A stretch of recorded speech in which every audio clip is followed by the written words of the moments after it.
Olá, hoje é 20 de novembro de 2025, é uma quinta-feira e com fé em Deus e hoje mais do que nunca com fé nos orixás, todos os orixás do panteão africano, 19 orixás, Deus Nossa Senhora. Começa mais um episódio do Fala Bené, a voz de quem não tem voz. Hoje é dia 20 de novembro e a gente lembra, é feriado nacional, nós estamos aqui na luta, é o dia que o Brasil lembra os 330 anos do assassinato de Zumbi dos Palmares. E ao longo desses 330 anos, pelo menos por dia, pelo menos 300 negros são assassinados no mundo por serem negros. E é momento propício para uma reflexão sobre a trajetória, no caso do Brasil, e a condição dos afrodescendentes brasileiros.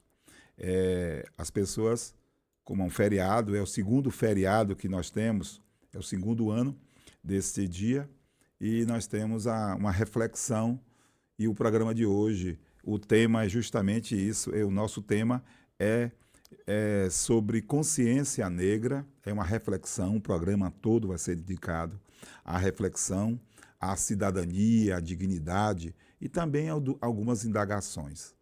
E esse programa é dedicado a um dos amores de minha vida, essa belezura que está aqui, que é Mary Flower. Vamos guardar esse programa e esse episódio e ver a minha neta, Maria Flor Benedito Miranda, e nós produzimos esse programa dedicado não só a ela, mas todas as nossas crianças. Mary Flower tem a Belinha, tem 3 anos e completa depois de amanhã, dia 22, 3 anos e 6 meses. Nasceu no dia 22 de maio, dia de Santa Rita de Cássia, às 10 horas da noite. Então, nós dedicamos a esse programa não só a Maria Flor, a todas as crianças desse ciclo, desse período, um período bonito de mudança de paradigma, de respeito ao ser humano, que os seres humanos tenham respeito não só pela cor da pele, mas pela consciência, pelo caráter, assim como disse Jesus Cristo, como disse também Martin Luther King e outras pessoas também, como eu, nesse sentido. O respeito, falou, pensou, respirou, merece respeito, é gente, e que o respeito é uma via de mão dupla. E nós dedico mais uma vez a essa minha querida, vou ampliar aqui, Bique, a essa minha querida Mary, e única, por enquanto, minha querida única neta, Maria Flor. Mas o programa de hoje, esse episódio de hoje, a gente começa com uma reflexão falando de esses temas. A gente poderia falar também da questão dos venezuelanos. Continua essa novela do venezuelano, em Itabuna, aí vem Ministério Público. Por que o Ministério Público não interviu antes? Já veio MP, o promotor Clodoaldo esteve no colégio o ano passado, olhou uma novela e mais novela, todo mundo está certo. Eu acho que os venezuelanos que estão errados, né? O cachorro que está errado, que pulou do carro, que aí jogaram o carro, as crianças que estão erradas, morreu criança, e as pessoas acham que está certo. O secretário acha que está certo, a comunicação da prefeitura acha que está certo, o prefeito acha que está certo, todo mundo está certo, está errado quem está falando. Mas isso é um momento de reflexão, nós estamos no advento do Natal, todo mundo é cristão, todo mundo é legal, mas não é tão legal como o que aconteceu essa semana passada em São Paulo. A gente vai comentar daqui a pouco sobre isso. Uma escola, uma criança de 4 anos de idade, 4 aninhos, ela fez um desenho, a gente abre esse programa com essa reflexão. Olha a questão de intolerância.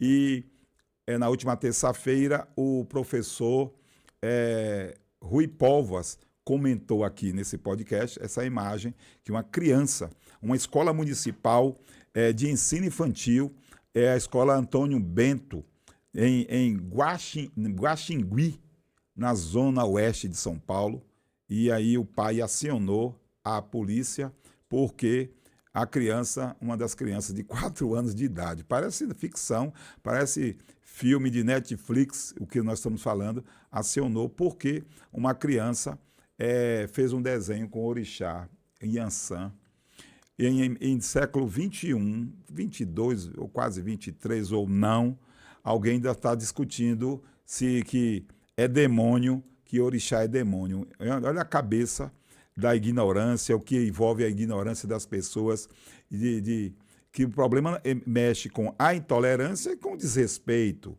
Primeiro que é burrice, uma garota de 14 anos, de 4 anos de idade, quase a idade da minha neta, fez um desenho com orixá em Yansan, numa atividade no colégio. E aí o caso aconteceu na outra semana, no dia 12, e foi um maior rebu, chamaram polícia, chamaram gente, vai para lá, vem para cá, e aí alguém se sentiu ofendido, a polícia chegou lá e o pai demonstrou insatisfação com a atividade baseada no currículo antirracista da escola municipal, né? Não deveria, a escola discutia antirracismo, escola discutia educação, todo mundo. Você pega um garoto de 4 anos de idade e minha neta estuda numa escola bonita, eu vou dar um abraço para o pessoal da escola Moranguinho, uma referência à escola que foi concebida por Creuza Oliveira, professora Creuza, minha filha estudou lá também, e eu puxei essa discussão a partir de Maria Flor, que está com quase 4 anos, com o que aconteceu. O desenho da criança foi este, no dia, o pai chegou a rasgar o material no mural, revoltado com a vida, chateado, e aí brigou, chamou a polícia. Pior, a polícia foi também, né? Aí vem gente filmando, vem todo mundo aí, vem um, vem outro, e aí uma falta de respeito, e aí o colégio indicou que o pai participasse de uma reunião de conselho. Olha, expulsa esse homem, deixa a criança, dá um conselho à criança, não afeta a criança, mas esse homem fazer um curso intensivo de fé, de respeito ao ser humano. E ele compareceu à polícia, e a polícia foi. E aí todo mundo está acompanhando isso aí já nas redes sociais. Foi o fato que marcou. E ele estava questionando, dizendo que a filha dele não podia assistir aula de religião africana. Imagine esse homem, com poder na mão, andando e vendo um grupo de pessoas caminhando com indumentária, com vestimentas africanas. E esse homem com poder. Esse cidadão vai fazer o quê? 3 horas da manhã, encontrando umas pessoas, ele e os amigos dele com um taco de beisebol, ele faria o quê com o Ku Klux Klan? É bom para a gente refletir sobre isso, pensar e analisar bem refletidamente um cidadão que não sabe o que está dizendo, e aí a polícia vem, e o livro, ele questionou um livro infantil que eu conheço, o livro infantil A Ciranda em Aruanda, que é de Li Oliveira, um livro bonito, tá, ilustração com 10 orixás. A gente adquiriu esse livro para Mary Flower, e essa obra está no acervo da escola, e aí é um texto curto, apresenta texto curto, bonito, mostrando as divindades do candomblé, mostrando Oxóssi, que é o pai cabeça de minha mãe, de Dona Bazinha. Ele é retratado como guardião da floresta, porque justamente nós estamos falando nesse momento de preservação, e o candomblé, é bom que se diga, tem uma relação com a natureza. Eu não estou falando nenhuma novidade. O candomblé é uma religião, panteão africano com 19 orixás, tem Olorum, tem Yansan guardando as águas, tem Yansan, e tem uma família, a relação familiar, não é? Um orixá é filho de fulano, casou com fulano, tal. E a história, o panteão africano, a mitologia africana é bonita. E aí o cidadão vem com o som do batuque do candomblé, atinge o coração, a mente. O cidadão acha que está errado. Não tem. E aí vem falar de ritual, de fé, que tem sacrifício. Abraão, o próprio Jesus Cristo, aquele que foi crucificado, o Pai, o Cordeiro imolado. Mas aí a ignorância, como o professor falou na terça-feira, a ignorância, ela é atrevida e o desrespeito muito grande. E aí o cidadão acha que pode mandar na fé. Pode mandar, cidadão, mas é histórico isso. Eu não sei. Eu não sei o que não sou eu que vou discutir, não sou eu que vou analisar. Combatente combate, mas abrir cabeça. Só quem é psicólogo, quem é psicanalista, quem é psiquiatra, quem é análise comportamental no coletivo e no individual, Dona Maria Ana, por exemplo, Mariana Benedito, pode discutir isso e mais outras pessoas, mas eu não estou num alcance de um cidadão que se dizer cristão, no país bonito, todo mundo se respeitar, não gostar de alguém, como não só aqui, mas no mundo inteiro. Eu não gostar de alguém porque eu não gosto de você, é Ku Klux Klan, eu vou te matar porque você é negro. Eu vou te matar. Vou matar você. Eu não gosto de você. Eu te odeio porque você é negra. Eu vou te odiar porque você é negro. Eu não gosto de você porque você é cigano. E não tem como, não dá essa doença contagiosa que vem contaminando a humanidade há séculos. E o sofrimento do negro no Brasil não é um sofrimento para ser explicado em Quilombo, no filme de Cacá Diegues, não. É um troço histórico. Não é só a escravidão, a tortura, a forma como esses povos foram tratados, da humilhação, da tortura, tirar a unha, de violentar, e da resistência com o candomblé, com a feijoada, com a vestimenta, tirar a bata é minha, tirar a sua fé, a fé é para mim, o carnaval é meu, o samba é meu. E por falar em samba, muita gente não gosta de samba, não porque não gosta de samba, não, por causa que o samba é uma manifestação de afrodescendentes. Não gosta de carnaval, também por isso. É uma coisa interessante, para a gente refletir, parar. Não é momento de ódio, de rancor, mas de reflexão, de achar com segurança, com firmeza e questionar. Tem muita gente com crucifixo no peito hoje no mundo contra. Tem muita gente. Historicamente, você vai ao Pelourinho, está aí a história do Pelourinho, pular carnaval do Pelourinho, a história do Pelourinho, o navio negreiro, a forma como os navios eram denominados, seu Mickey, os nomes do navio. Donzela Poderosa, quem estudou história, a gente vê, a denominação de cada navio tinha um nome. E aí vem também, por outro lado, a questão da ama seca e ama de leite. A ama de leite é mais grave ainda, porque a negra paria e o menino pretinho estava lá no cantinho, deixava lá sem amamentar, e ia amamentar a mulher branca. O filho da mulher branca, que coisa de doido, né? Parece as coisas do demônio mesmo. Porque a mulher branca pare, tem um filho, o neném, e no mesmo período que a mulher, na senzala, tem lá, olha lá, como se pega uma galinha assim, vem cá, vem você, sua pretinha, vem cá, vem amamentar. A mulher saudável, vem amamentar. E amamentava o menino. Quer dizer, o leite preto amamentando um filho de uma mulher branca. E o menino, o outro menino, era amamentado por outras negras, o menino, o escravo. Aí vem lei do ventre livre, vem sexagenário, vem não sei o quê, vem pererê, uma coisa que é um absurdo. O período em que foi, sem contar as torturas, sem contar a humilhação histórica. Isso não é questão só de cor, não, é questão de perpassa toda uma discussão.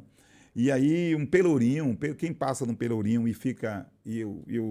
Eu gosto de Salvador, tenho um carinho, eu não me sinto bem no Pelourinho, nunca me senti bem no Pelourinho. Eu me sinto bem na casa de Jorge Amado, quando eu vejo o velho Jorge fazendo pesquisa, e no Rosário dos Pretos, ao Rosário dos Pretos. E ali eu vejo uma luminosidade de alguém pagar a alforria para alguém crescer. E esse é o ponto de reflexão nossa num período de hoje. E alguém fala, o dia não é só hoje, não, é todo dia, Zumbi dos Palmares, é isso, é aquilo, e vem. Mas é só, porque o negro não é só negro, é um cidadão, dono do país, dono desse país, juntamente com o índio, dono desse país. Na verdade, o dono do país não é o negro, não. Não é o negro, não. O dono do país é o índio, o dono desse país, o dono dele, o dono desse país. O cidadão veio com crucifixo na mão e diz assim, olha, você está errado aqui, traz o cidadão, nega o credo, nega o batuque, nega a sexualidade, nega que violenta as mulheres, né? Humilha, tira tudo, tenta tirar tudo, ainda diz que está certo. Em nome de Jesus, amém. Não é? Então, a gente é um ponto para a gente refletir. Na cidade de Itabuna tem a vigília, que é tradicional. O monumento está destruído, ali na rotatória da Tancredo Neves. São Caetano, que liga São Caetano, os bairros São Caetano, o centro da cidade e Mangabinha e o Jardim, a confluência e o Jardim Vitória, e o centro da cidade, ali na Ponte Lacerda, a ponte de São Caetano. Tem a vigília ontem, teve uma vigília, um movimento, mas o monumento está destruído. Foi tirado de um lado para outro, mas está destruído. Eu filmei até, e era para trazer as fotografias, as imagens, está destruído o monumento. E a cara do zumbi está arranhada lá dentro. E hoje tem em Itabuna a festa da beleza negra, que é produzida pelo artista, pelo produtor cultural, ator, poeta Valmir do Carmo. É um evento que marca, lembra essa passagem dolorosa que foi o desaparecimento, a morte. Muita gente questiona de Zumbi dos Palmares, um momento de resistência. E tem também o dia 13 de maio, que é emblemático, e alguns historiadores acham que apaga, não pode apagar o dia 13 de maio, principalmente o 13 e o 14 de maio de 1988, que é um fato histórico também. Mas uns beletristas aí, algumas figuras que foram para a USP lá achando que não é um dado que é. Foi um dado que aconteceu, é um fato histórico.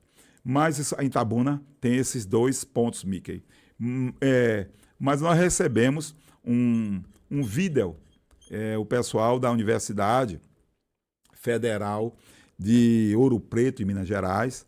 O pessoal me enviou um vídeo, eu agradeço o pessoal, sobre a consciência negra, com informações pertinentes, e falando sobre diversas ações que marcam o Novembro Negro em Minas Gerais, e nas cidades que tem atuação, que a universidade atua, a UFOP, que é a Universidade Federal de Ouro Preto. Vamos ver os vídeos.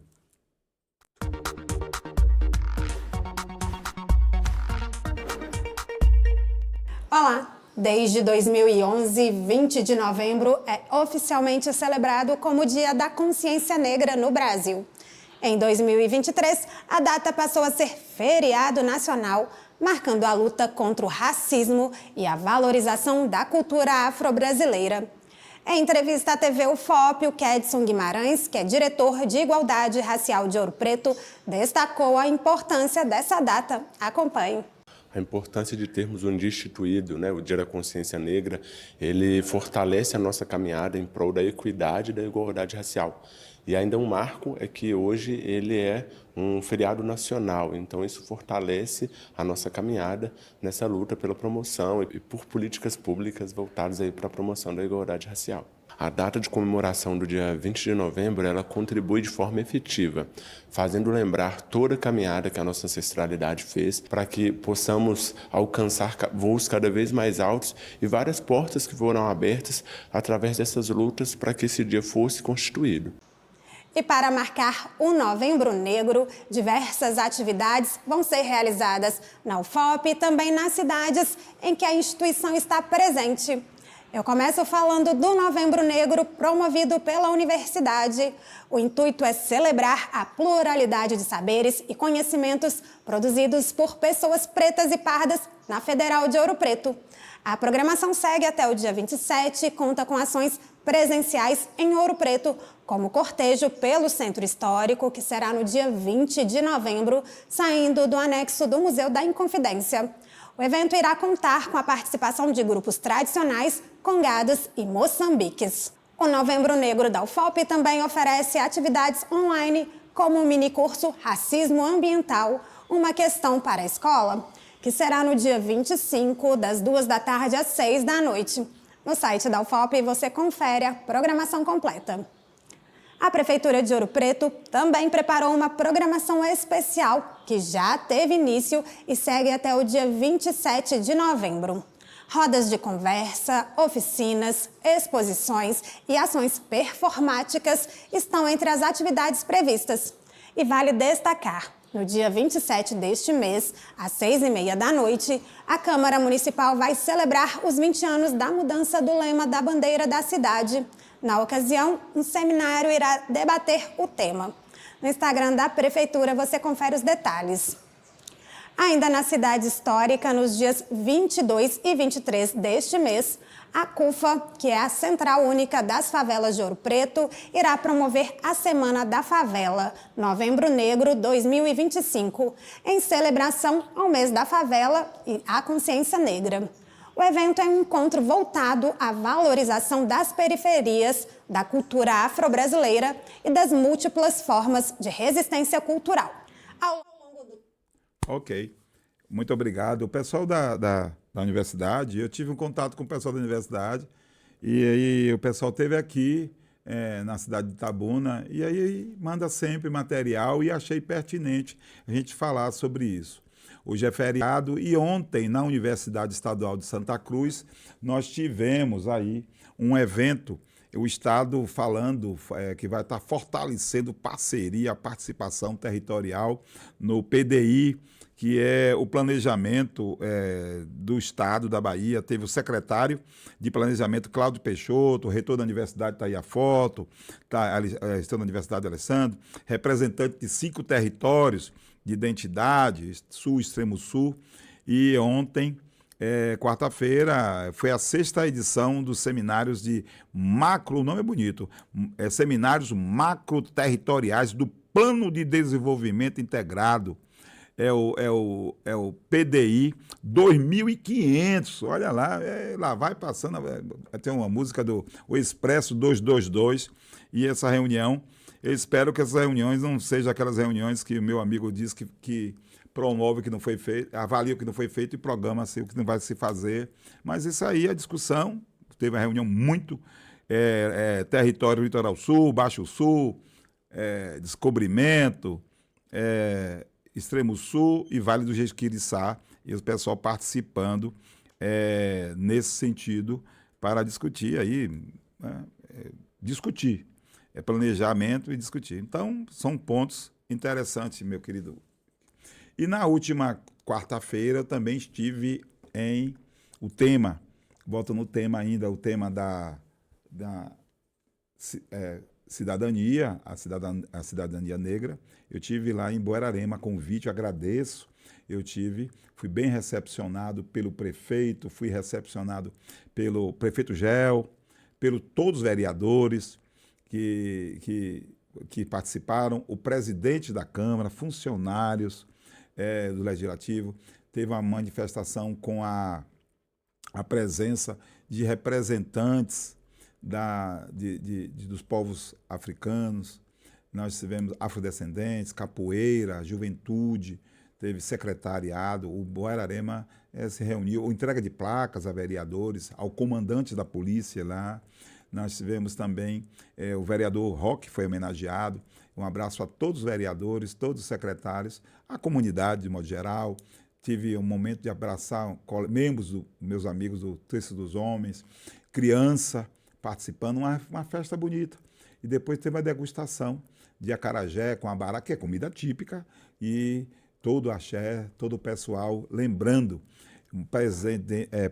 a sessão presidida pelo vereador Geraldo Aragão, e ficamos de ter um compromisso de levar o professor Rui Póvoas, um compromisso para participar, para discutir, o professor tem uma discussão muito boa, levar entidades para preservar, gerar o afroempreendedorismo, gerar a preservação da matriz africana, o respeito às pessoas, respeito a quem não é do candomblé, quem não é do axé, respeito a quem e a população toda participando, e isso E Mickey a produção separou um trecho justamente que eu falo, justamente isso, né, Mickey? Mickey, quando a gente fala sobre, para a população de Buerarema, neste evento. Vamos lá, Mickey. Diametralmente oposto, é apenas um ponto de reflexão nesse sentido.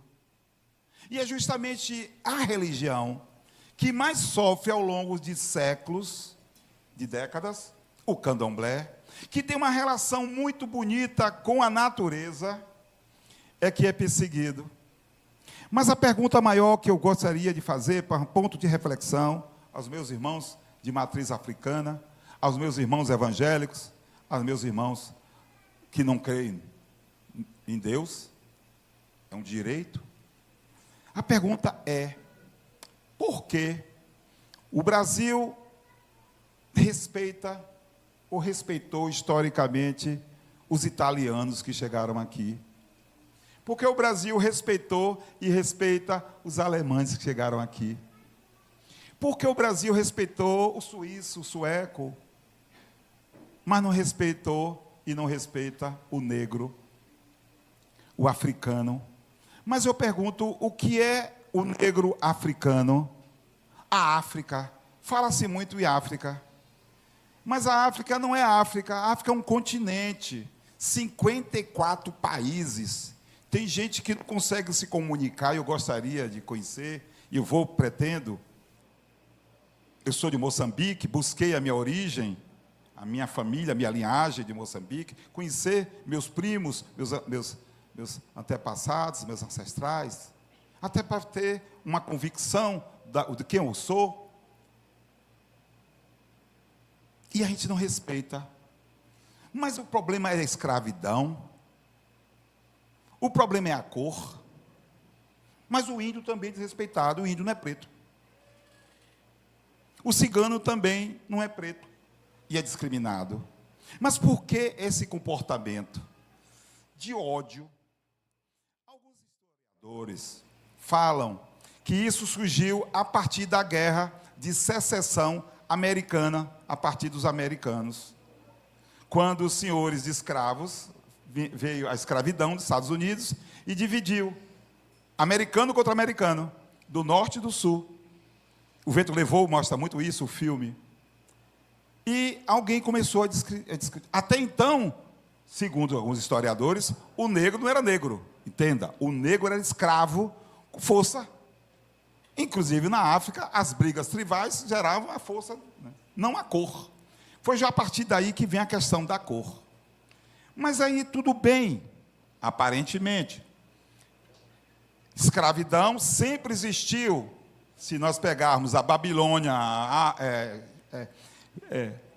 Grécia, discutir a questão de Roma, é escravo, o homem dominando o homem.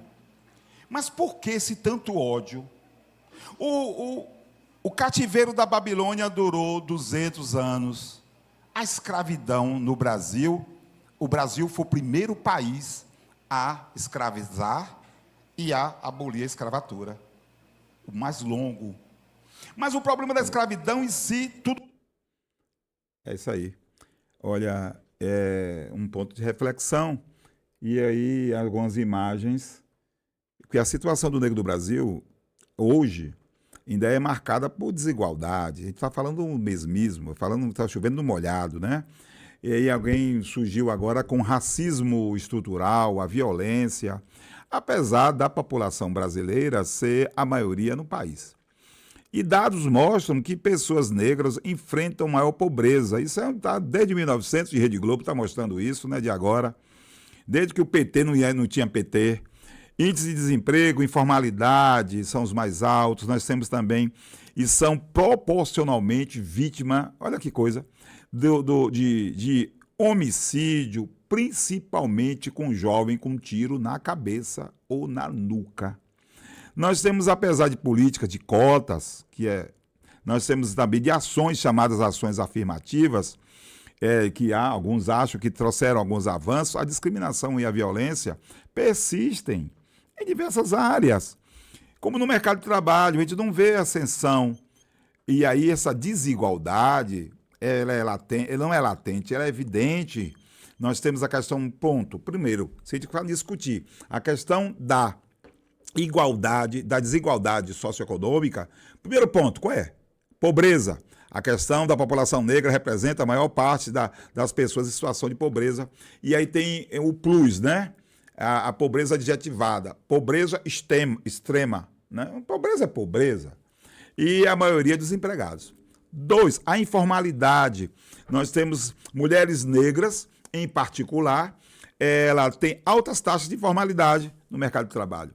A mulher já é discriminada e a mulher negra é discriminada. E a mulher gorda negra discriminada é pior ainda. segundo o padrão de beleza de Hollywood que é trazido para cá. A questão salarial também.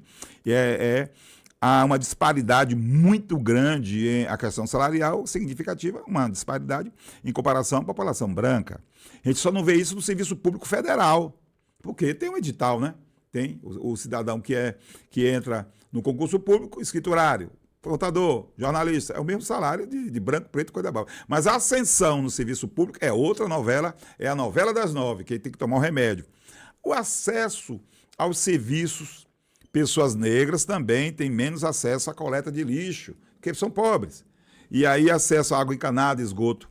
A questão da violência, porque a gente fala muito de racismo, mas são discussões que não é a mistura entre segregação racial, racismo e discriminação racial. Aí mistura tudo num saco, aí vem falando e acha que está falando sem nenhum conhecimento. São coisas distintas. Racismo é uma coisa distinta.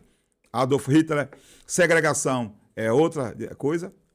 Apartheid e Estados Unidos. E discriminação racial, Brasil. Né? Então são coisas distintas. É bom estudar a história para a gente ver. Mas bota no mesmo bojo. Tudo é coisa do demônio. A violência letal, chamada violência letal. Violência letal, os negros são vítimas de homicídio no Brasil. Ainda, em século XXI, o Rio de Janeiro está matando um menino aí adoidado aí, e está dizendo, com a questão, mesmo com câmera, e tem gente que é contra a chamada audiência de custódia. Muita gente, radialista, jornalista, repórter, policial, com plantão, sem plantão, acha que é, mas não é assim. A chance de uma pessoa negra ser assassinada um jovem nas grandes centros, é significativamente maior do que uma pessoa não branca no Brasil, não negra no Brasil. A violência policial, Caetano Veloso. Haiti é aqui.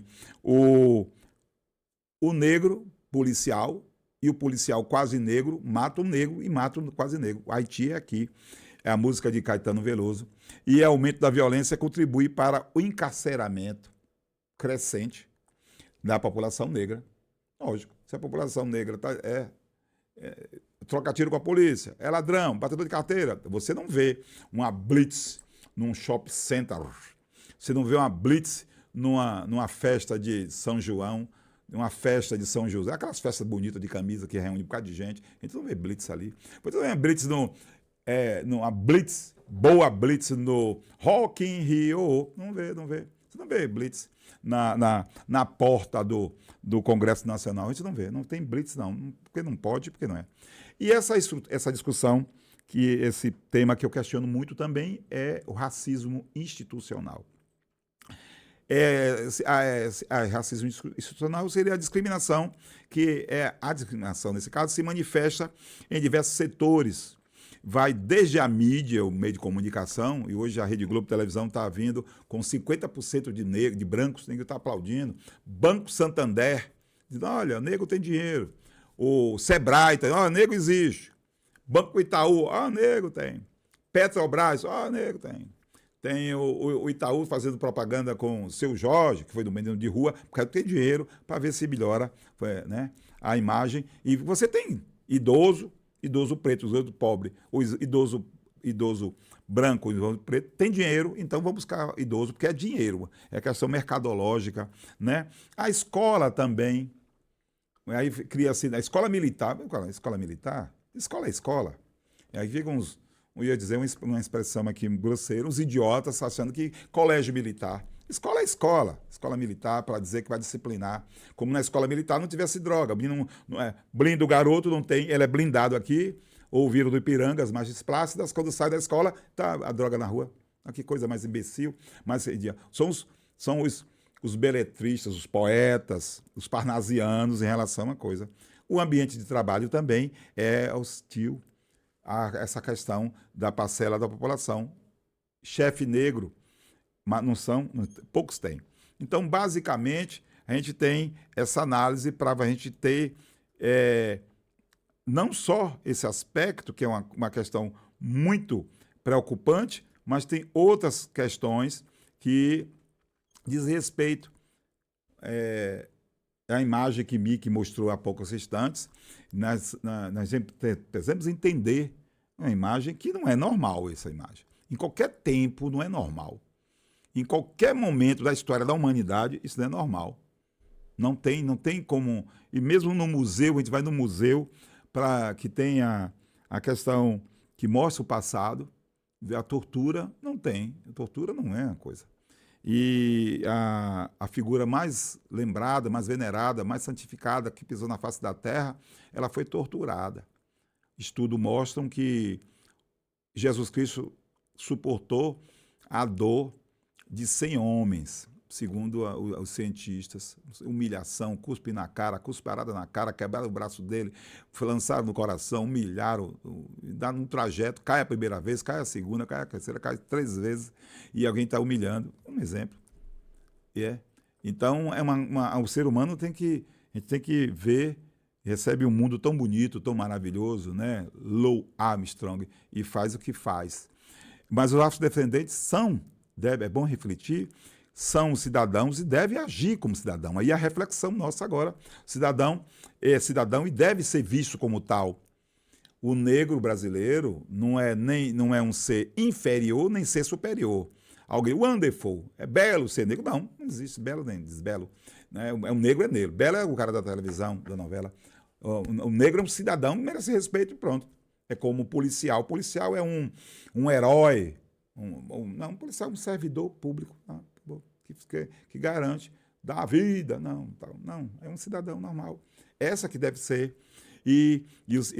Mas a história de sofrimento, o sofrimento, os antepassados deste negro precisa e deve ser preservado, reconstituído e reconhecido por toda a camada da sociedade para que ele possa conduzir e reconduzir, reduzir as desigualdades, reconduzir o caminho, mostrar e promover a tão almejada a justiça social. Neste dia 20, nós temos algumas indagações, são 330 anos de assassinato zumbi, momento propício, repito, de reflexão. Também é a segunda vez que é feriado nacional após Lula, o presidente Lula, no ano passado, ano retrasado, no dia 21, ele fez um projeto de lei que cria essa proposta. Essa proposta foi do senador Rodolfo Rodrigues, que é do Amapá, e foi discutido. E há décadas ele é feriado. Já era feriado há décadas em 6 estados brasileiros. Era Mato Grosso, não era Bahia. Mato Grosso, Rio de Janeiro, Alagoas, Amazonas, Amapá e São Paulo. Mas segundo um levantamento da Fundação Palmares, da Fundação Cultural Palmares, ele é comemorado em pelo menos à época, 1.200 municípios. Era lembrado, era feriado e contribuiu. O Brasil lembra quem é esse cidadão, quem é Zumbi dos Palmares. O cidadão chamado Zumbi dos Palmares foi um dos maiores líderes de resistência e foi batizado como Francisco. E é considerado o maior líder da América Latina e livre para... tanto que foi... Alguns historiadores dizem que ele nasceu livre e foi um padre que o escravizou aos 6 anos de idade, chegando a se vir e aprender latim. Ela aprendeu técnica de guerrilha, aprendeu muita coisa. Aos 15 anos retornou ao quilombo de Palmares com o nome de Zumbi. Mas não é só Palmares que tem como de resistência, não. O Brasil teve 1.000 e tantos quilombos, teve uma participação muito grande. E o maior de resistência é o Zumbi de Palmares, que está um complexo que chegou a ter 20 mil, repito, de degradados, de fugidos, ciganos, todo tipo de gente boa que estava defendendo a liberdade. E está localizado na Serra da Barriga, que é em União de Palmares hoje, no município de Alagoas, e ele resistiu. Mas o problema é que nós temos que pensar uma situação que tem muito séria com o Brasil, com hoje. Por que o negro continua ainda, após 1988, continua na mesma situação nas favelas, continua enfrentando dificuldades, enquanto não tinha a cidadania, esse negro estava unido, estava unido, estava buscando associações, a Ordem dos Usuários dos Pretos, buscando uma liberdade, buscando uma poupança. A história mostra isso. Porque tinha juntas, e hoje não se tem juntas. Porque no período da escravidão, nós tínhamos um negro unido, né, que lutava incessantemente pela liberdade e estava buscando a comunicação entre eles. Porque o negro ainda é alvo de discriminação, e o Brasil ainda é alvo de discriminação num país que tem a grande concentração de negros, quase negros, e gente que está aumentando mais ainda. Por que isso? Outro ponto, porque a discriminação racial contra negro é justamente na terra em que o Brasil nasceu. Agora mesmo, nós tivemos em Olivença o reconhecimento por Lewandowski, o ministro Lewandowski, reconhecendo que a terra de Olivença é de índio. E é de índio realmente. Ali teve quem conhece a história, é a terceira ou quarta igreja, Nossa Senhora da Escada, que neguinho matou tanto índio que a parede ficou vermelha. Então, é de índio. E aí aparece um cidadão, não sei de onde, diz que é dele. Mas não é, não.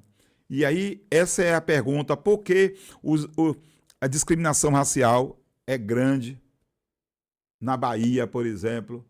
Por que eu fiz essa indagação anteontem, lá em Borarema?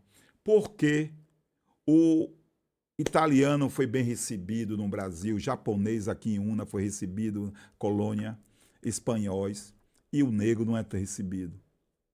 Quem é que está? Porque o negro, na hora que tinha resistência, a capoeira batia e derrubava? Porque surgiu a Umbanda. E é bom a gente refletir sobre isto e refletir sobre esse aspecto. O negro americano disse, Martin Luther King, na década de 60, direitos civis, disse: olha, a mulher tem que parir. Enquanto veio a pílula anticoncepcional e as mulheres estavam evitando, no início da década de 60, Martin Luther King disse: mulher não toma anticoncepcional, numa imposição, disse: as mulheres negras têm que parir para querer gerar mais menino negro. E gerou menino negro. E o negro americano, quando entrava na universidade, para entrar na universidade, entrava com esforço. Para sair, deixavam dois. O Brasil tem que fazer isso. Associações. Mas a gente vê hoje no Brasil, historicamente, policial preto batendo no cidadão que está com um carro novo. Mas o porquê? E as pessoas dizendo: não é para você parar quando é parado numa blitz ou na rua. Se o cidadão é negro, casa com uma branca, ou uma negra casa com um branco, o que é que tem a ver com a vida de Quelé? O que é que tem a ver com a vida do cidadão? Dá satisfação? Por que dá satisfação? Por que isso ainda, essa preocupação? Porque em todo o território nacional tem a falta de políticas públicas efetivas e perpetua ainda a questão estereotipada do negro? Por quê? Porque essa visão estereotipada ela é bem em relação ao negro, porque a sociedade brasileira, apesar de tantas lutas, ainda não conseguiu promover, meus amigos, de forma efetiva a conscientização e o combate do racismo estrutural que eu acabei de falar, a discriminação, o preconceito racial, bem como a implementação de políticas chamadas políticas de inclusão social, não no discurso. Todo ano, Zumbi dos Palmares, vigília, aí vem a secretária fala, o secretário fala, vem o secretário branco fala, não sei o quê, vamos tomar uma cervejinha ali, aí bate o tambor, bate aqui, vem. Não é assim. A discussão é essa. Porque o cidadão é cidadão 24 horas, deixa de ser cidadão. E ainda mais, outra indagação que a gente está discutindo é você buscar uma sociedade mais igualitária, buscar o cidadão, buscar a sociedade justa, e o negro discutindo. Mas o caminho do negro foi dito por um cidadão negro chamado Gilberto Gil Passo Moreira. Gilberto Gil disse, com aquele abraço, quando a polícia queria prendê-lo, botou ele na prisão lá em Realengo, ele disse: essa música eu canto sempre. Alô, alô, Realengo, aquele abraço. Meu caminho pelo mundo eu mesmo traço. A Bahia já me deu regra e compasso. Os negros têm que ver isso. Essa que é tetônica. Não é baixar a cabeça E as pessoas baixam a cabeça. Alguém chega em um determinado lugar, aí liga o celular e faz denúncia para a Rede Globo de televisão. Ele me chamou disso, não. Porque não responde à altura. Como respondia à altura? Na hora que tinha o alforriado, dava duas cabeladas, duas rabanadas, enfrentava. Isso é uma análise, não é a violência. Porque nessa questão que existe no Brasil, existe a questão também americana. O americano enfrentou dois cabras no mesmo período. Malcolm X e Martin Luther King Jr. Enfrentando a não violência, baseado no princípio de Mahatma Gandhi, e o outro achando que tem que ter mesmo. A resposta tem que ser dessa forma. Os dois foram assassinados. E tem. Porque nos Estados Unidos, que é mais grave ainda, como no Brasil deve ter ainda, uns caboclos aí, a Ku Klux Klan existe ainda. A KKK existe ainda. Se brincar, ainda tem uns caboclos ainda querendo pegar umas figuras aí, botar um capô para eliminar. Tem. Olha, atravessado. Não tem como a gente enfrenta. É só, velho. E o problema do negro brasileiro não é do negro, é de quem ama o negro. Alguém tem que refletir. Que se você tem a namorada do negro, é a mulher do negro, é o namorado do negro, é o namorado da negra. Esse sofre mais. É o filho do negro, o filho da negra. E se for, principalmente, se não for negro, da cor da pele, se não for clara, essa é muito clara. O sofrimento é maior. É a mãe de um filho negro. O sofrimento dessa mulher é bem maior do que o próprio negro, porque ele se defende como negro. É ouvir a discriminação, ouvir o sofrimento e não poder mudar, ou combater realmente, defendendo o direito de terceiros. A questão da religiosidade é outro ponto fundamental, interessante, Mickey. Bota uma imagem, por exemplo. Aí não tem candomblé. Aí é capoeira. Aí é rua. Aí é debré. Isso é um quadro velho do século XVII, século XVIII. E a pergunta é, por que o candomblé, uma religião de matriz africana que foi trazida para o Brasil pelos escravizados, durante esse período que está aí, esse período da colonização, e que não segue o padrão imposto pela sociedade dominante, é tão discriminada ainda, apesar de curso de teologia, apesar de tantos cursos, apesar de sociologia, apesar de USP, universidade, tratado, discussão, pererê, e algo mais, Rede Globo Televisão, ainda ele é discriminado, candomblé. Porque no limiar da segunda metade do século XXI, a sociedade brasileira ainda se preocupa em colocar como pauta de discussão acadêmica o racismo.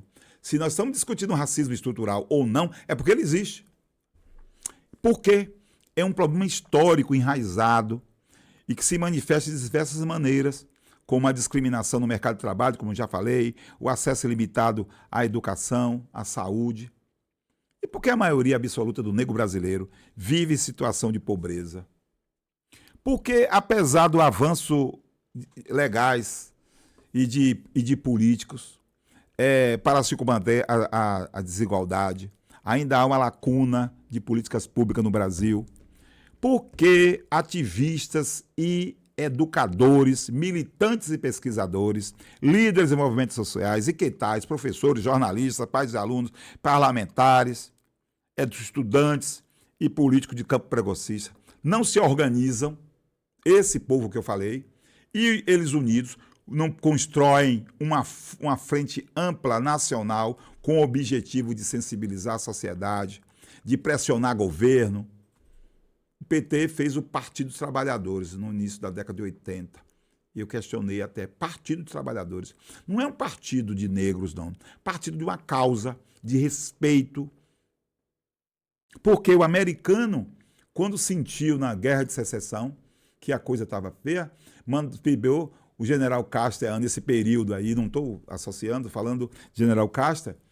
General Custer matou todo o índio que tinha, matou os índios tudo, o intrépido general Custer. Matou os índios tudo. O que matou ficou lá no canto, lá. Fica lá. Tá lá. Índio agora tem televisão, tem série, tem tudo, tem tal. Tá cercado. Matou os índios tudo. Disse, o que sobrou, tá? O Brasil, não. O Brasil mistura. Misturou. Deixa para lá, vamos para cá, fica associado. Não, não. E até hoje, o Brasil é um país que tem empregada doméstica. Que coisa de doido. Empregada doméstica. Olha aí, a senzala. 24 horas você tem uma pessoa à sua disposição, 24 horas balançando a sineta. Fulano tal, faça assim. Fulano tal, faça assim. 24 horas. Dentro da sua casa. E essa pessoa não tem casa. Não tinha. Lógico que mudou. Demorou muito isso. Senzala. E tem gente que acha que tá, é da minha família. É como se fosse da família. Aí essa mulher cuida do seu bebê, limpa o bobo do bebê, dá banho no bebê, cuida do bebê. E o bebê dela não tem. Ela está no quartinho. E acho que está certo. E tem gente achando isso. E tem gente ainda no século XXI achando que está certo. E a gente não tem uma discussão desse sentido. Por que o negro brasileiro não se reúne em associações, MNU, Olodum, e não sei o quê, partido tal, partido lá, e faz um trabalho de cooperativismo, porque no tempo de Zumbi dos Palmares, no tempo dos quilombos, tinha escambo. O que valia era troca, assim como os astecas e os maias. Troca. O chocolate vem disso, né? A moeda de troca, o chocolate era moeda de troca. Moeda de troca. Por que você não tem o cooperativismo? Porque um grupo de negros em Itabuna, Ilhéus, onde for, no Brasil, faz associação, junta dinheiro e compra terra. Para não ser chamado de sem terra, compra a terra dos caras, do mercado, valor de mercado. Faz uma associação, o empreendedorismo, e a partir disso faz o empreendedorismo e cresce o empreendedorismo. Porque tem vários projetos de empreendedorismo, de trança, disso, de artesanato, tal, junto e faz um projeto maior e vem. E faz ser grandes empresários, negros, e não negros, ou quase negros, e brancos que têm a causa negra. Por que não se faz isso? E faz um empoderamento nesse sentido. Na universidade, o negro que sai da universidade coloca um negro lá dentro. E porque o negro raramente só tem ciências sociais. Desde quando eu entrei na universidade, na década de 80 e 80, alguém discutia isso. O negro só faz estudos sociais, serviço social, só área social. Não faz dentista, porque o branco alguém vai deixar alguém abrir a boca para um dentista negro. Ginecologista negro. Teve aqui o doutor Bonfim. Tem outros dois médicos negros. Advogado negro. Mas só observe a profissão. Dentista, advogado mais próximo, ginecologista, né? Cirurgião. Mas o Brasil. E aí a discussão não é cotas, só cotas. Alguém diz que 10 anos de cota, 20 anos. Eu participei do processo de cotas, eu participei com o Cristóvão Buarque do primeiro seminário em 1984 no Instituto de Arquitetos de Salvador.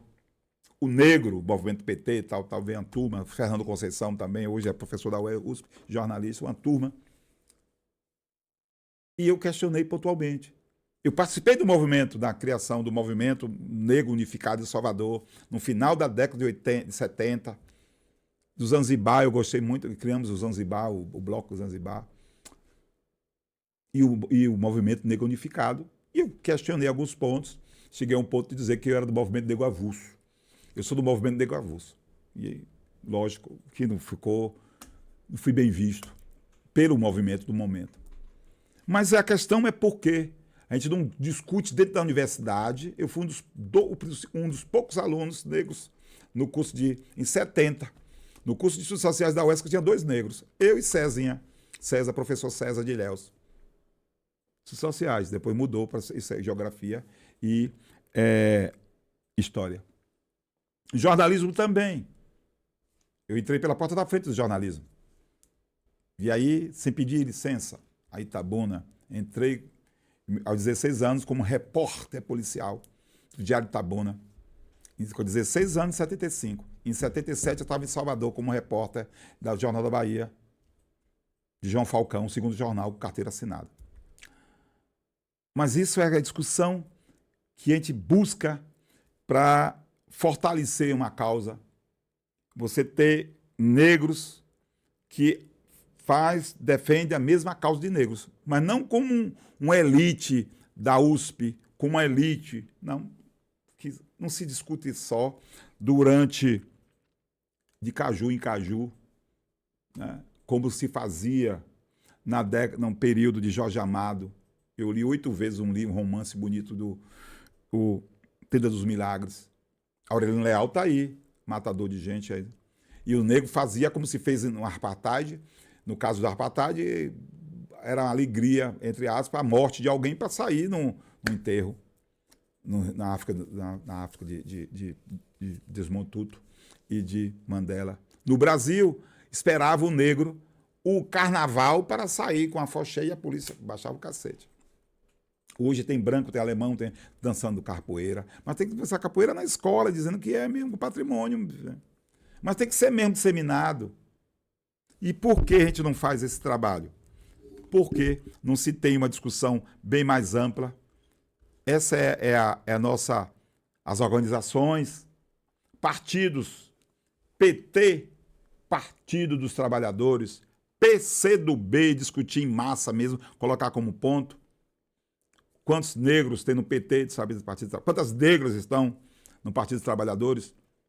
O partido de direita não vou discutir, PL não tem, PL e os partidos de direita não tem esse compromisso. Aparentemente tem um compromisso, mas não tem um compromisso na prática.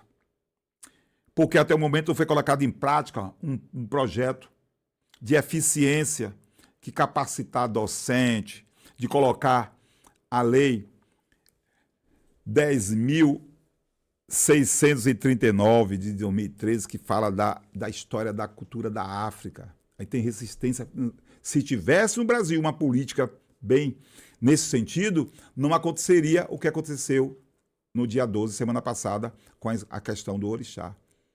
Se dizer à sociedade, usar meio de comunicação, mostrar que o candomblé é uma religião que tem a ver com a sociedade, com a preservação ambiental, a vinculação dos orixás para, como disse o professor, a questão da ignorância que é atrevida. O ignorante diz, não é necessário, não é concebível que na Bahia, um estado predominante negro, a gente ouviu um negro dizer que candomblé, negro, filho de negro, neto de negro, dizer que candomblé é coisa do demônio. Então ele é filho do demônio, porque ele é negro. E ele com a Bíblia na mão, ou com um texto na mão, dizer, eu conheço gente, já vi pessoas, e ele é negro. E ele, dizendo isto, ele está contribuindo para que alguém discrimine o povo dele e ele também. Ele acha que não. Crente que está abafando. Então, essa é a discussão. E, para a gente encerrar, fala-se muito em reparação. E, ao longo desses anos, o ouvido aqui está rouco de tanto ouvir políticas afirmativas. Eu não sei onde essa mulher mora, não. Essas mulheres... ações... reparação, eu não sei onde é que a reparação mora, e eu não sei onde ações afirmativas moram. Eu estou dizendo isso porque eu sou ativista há 50 anos. Eu fui um dos primeiros repórteres do sul da Bahia a levantar matérias sobre essa questão. No Jornal Agora, no Jornal Diário Tabuna, no Jornal Tribuna do Cacau, no Jornal de Salvador, entrevistando pessoas. Todo dia está discutindo isso. Célia Rachid Asmar analisando essa questão. Há anos. E na escola, falando sobre a revolta do Rio de Engenho, ver a vinculação do cacau com o estudo nosso na universidade, com a André, que já faleceu, e a professora Norma de Assis também, a vinculação do cacau. O cacau tem braço escravo, óbvio. Se cacau chega em 1745, em Canavieiras, e a abolição da escravatura é 1888, é óbvio. É óbvio, é só ir no terreiro de Banhilza, lá na Conquista, em Ilhéus, que é de Mutamba, tem 1885. Então, o terreiro de Banhilza é antes da abolição. Aquele trecho todinho ali, escravo. Vai na Sesmaria dos Kaufmann aqui na estrada, Por que a Sesmaria de Kaufmann na estrada Ilhéus e Itabuna? Por que a Sesmaria? Por que o nome Sesmaria? Sesmaria. E o cacau tem um braço escravo. E é bom a gente lembrar também que este ano nós tivemos 350 anos da revolta, da chamada revolta do Rio de Engenho. E a gente não discutiu isso. A Universidade Estadual de Santa Cruz, a minha universidade, não lembrou isso. Os escravos apanharam tanto, sofriam tanto, que eles pararam, fizeram uma greve de escravo, para dizer, eu estou apanhando muito. Por favor, não me dê 50 chibatadas, não. Me dê só 20, que eu estou aqui atenuando. E aí houve uma conversa, mataram o líder e continuaram oprimindo. Uma das coisas mais graves que aconteceram na região cacaueira. É bom a gente não esquecer que nós estamos numa capitania hereditária. Nós estamos aqui numa capitania hereditária. A sede desse episódio, aqui o estúdio, está em Itabuna. Itabuna é uma capitania hereditária. Alguém vai dizer assim, algum consultador de Google vai dizer. Quando Itabuna nasceu, Itabuna era pertencer a Ilhéus. Ilhéus é a capitania hereditária. Uma capitania hereditária. As que prosperaram. Vamos para a história. Porto Seguro, Ilhéus e Itabuna. Itabuna vem. E essa cidade de Itabuna, ela é, 1910, surge com um cidadão que foi líder durante muito tempo. Henrique Alves não era filho, não era parente de Firmino Alves. E Firmino Alves, Henrique Alves, era filho de um padre. Olha que coisa linda a minha cidade, Itabuna. Itabuna tem... A minha cidade é linda. Henrique Alves era filho de um escravo, ou de um padre, que deixou a batina e retornou à sua origem, com uma filha de uma escrava. Itabuna não pode discriminar alguém. A mesma cidade de Itabuna, que teve o melhor prefeito de Itabuna, um assassino. Olinto Leone, com THY. Olha aí, Itabuna. Voltando a essa questão, eu fiz só para um breve parêntese. O Henrique Alves foi o homem que apagou em Castelo Novo, mandou apagar documentos que têm ligação com escravo. Henrique Alves dos Reis. Mas a Itabuna, a região cacaueira, a fechada sociedade de Ilhéus, Canavieiras. Eu estou trazendo para onde nós estamos no estúdio. Fala-se muito em reparação, dizia eu.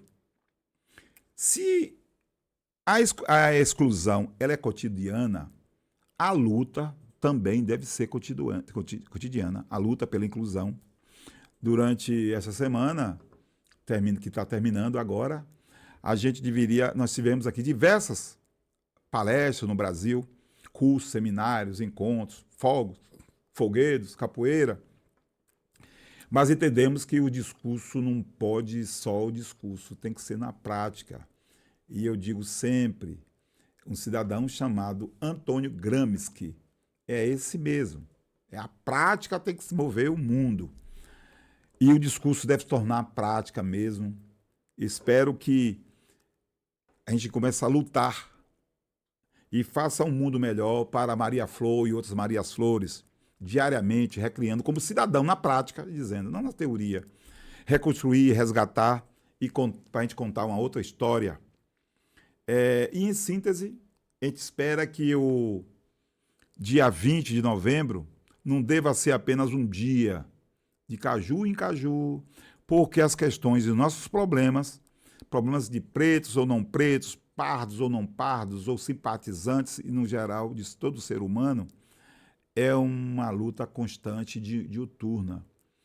Se a gente defende uma sociedade fraterna, cristã, fala-se muito em ser Cristo, fala-se muito em Jesus Cristo, fala muito Espírito Santo, fala muito em ir para o céu. Como vai ir para o céu se está maltratando o irmão, e o irmão é negro, ou branco, ou quase branco, ou cigano? E eu estou salvo. Mas como você é salvo se você não está dentro do que dita a filosofia cristã.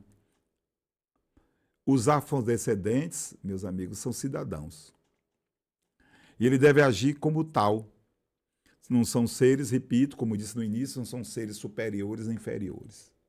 A gente espera que amanhã, dia 21 de novembro, a gente volte a refletir no dia a dia, no cruzamento das ruas, no trânsito, ou ver um negro abraçado com uma loura, ou ver uma loura abraçada com um negro, ou ver uma negra com um menino branco que não é a babá da criança, e a gente não se importar. Porque o importante não é se importar com a vida dos outros, não é. Como dizia minha velha avó, o que move o mundo são 4 letras, Z-O-T-O. Ela é analfabeta. Não se envolver com a vida dos outros. E a gente espera que a gente faça uma reflexão esse dia de hoje, que está terminando, seja um dia bonito, um dia de reflexão, um dia de ver.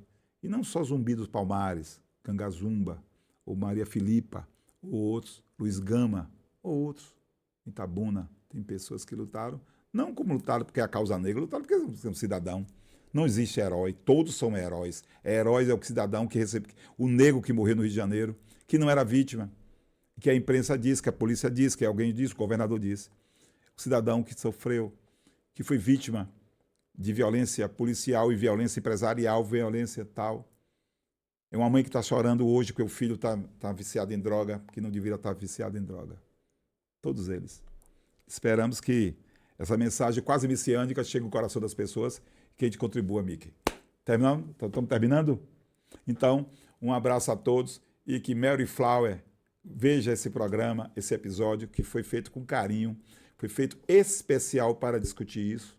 Nós não trouxemos entrevistados, tinha previsto aqui algumas pessoas e a produção pensou em ouvir Marcos Bandeira, o professor Marcos Bandeira, conversar com o professor Marcos Bandeira, que é uma figura emblemática em Itabuna, que tem conhecimento da causa.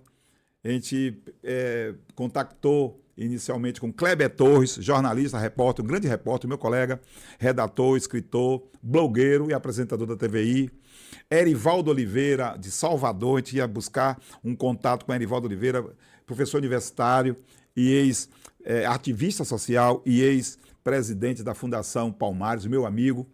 Também o diretor, nós pensamos em fazer, ouvindo o professor direto de São Paulo, o Frei Davi Raimundo dos Santos, diretor executivo eu tenho o maior carinho para Educafro Brasil, que é Educação e Cidadania de afrodescendentes e carentes. Nós estamos trazendo esse projeto para aqui. Também trazer Wagner Brito, que é advogado criminalista e professor de direito penal. Mas conversando com a produção preferiu eu mesmo fazer o programa em homenagem, todo o programa em relação a isso. Muito obrigado e até o próximo episódio, se Deus quiser, Ele há de querer.